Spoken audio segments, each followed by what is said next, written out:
All right, let's go ahead and get started. Today we're going to talk about a new book on the shelf that we've picked up, Stone's Throw by Chelsea Gaither. It's the Terrestrial Affairs, Book 0. Like I like to do, we're going to start out just by talking about the cover.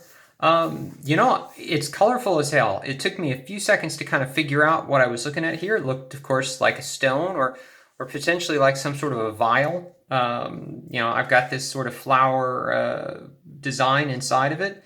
Looks like it's almost repeating down here at the bottom, maybe more than one. I see kind of three pieces across the top there. It's beautiful colors. I'm not exactly sure what I'm looking at, but it certainly is colorful.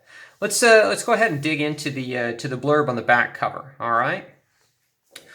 All things have a shadow. When Senator Todd Bembridge campaigned against the Rights of Magical Persons Act, every witch, vampire, fairy, and other on the census developed a motive for murder. Too bad Astrid Stone is paid to keep him alive. As an agent of the Corpus Christi, Texas branch of Terrestrial Affairs, she's used to handling trouble. After a career of networking vampires to rehabs and soothing angry ghosts, standing between a politician and his magical stalker feels almost like a vacation. She didn't vote for the guy, but she'll keep him breathing, especially when the detail comes with distractingly interesting FBI agent David Ayton. But then the stalker makes their move. Now Astrid, David, and Bembridge are trapped in a ritualistic game to the death, and the stakes are higher than anyone can imagine. Separated from her team, Astrid must outthink a desperate mage before all of Corpus Christi pays the price. Everything's riding on Stone's Throw. Now that's cool. I like how she did that. How the end of the blurb dropped right into the title. That's cute. I like that. And I like it when authors take the time to put that kind of thing together. All right, so let's kind of dig in here, take a look. Layout looks real clean. Looks like we've got a bunch of different books by Chelsea in here. We'll jump straight into that first chapter like we like to do, and I'll read the first little over page or so, and we'll get started. Magic almost killed the senator from Texas. It happened in Washington at 3:42 p.m. on Friday. On Monday, he became my problem. But Mondays are for problem children, either those you put off for a few days or the ones that resurrect themselves while you enjoy some theoretical downtime. I walked into headquarters juggling the 3 C's of terrestrial affairs: coffee, computer, and case files. I felt just as exhausted as I'd been leaving on Friday.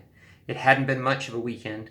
One of our ghost cases had turned into a full-blown non-consensual exorcism. That always came with the kind of paperwork that made drinking yourself into oblivion a logical coping skill.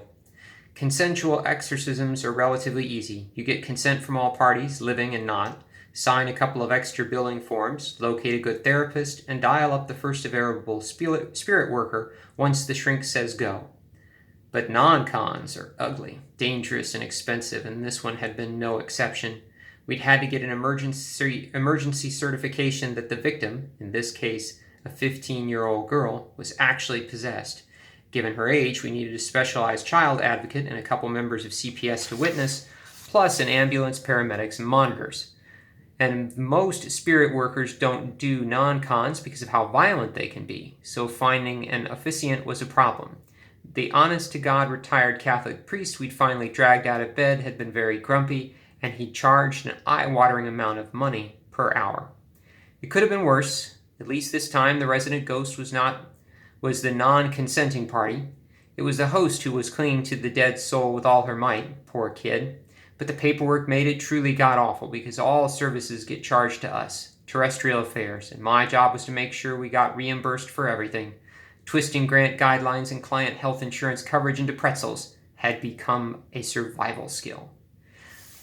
All right. You know what I like? I like that she didn't go with a sort of behind the veil, right? This is going to be magic in the world and sort of how things interact with it. I think that's neat. Very few authors go down that path, so I would be very interested to see how she handles it. So go ahead and check it out. It's available both as an ebook as well as as you can see, a very nice paperback. It's Stone's Throw by Chelsea Gaither. All right, good luck and happy reading.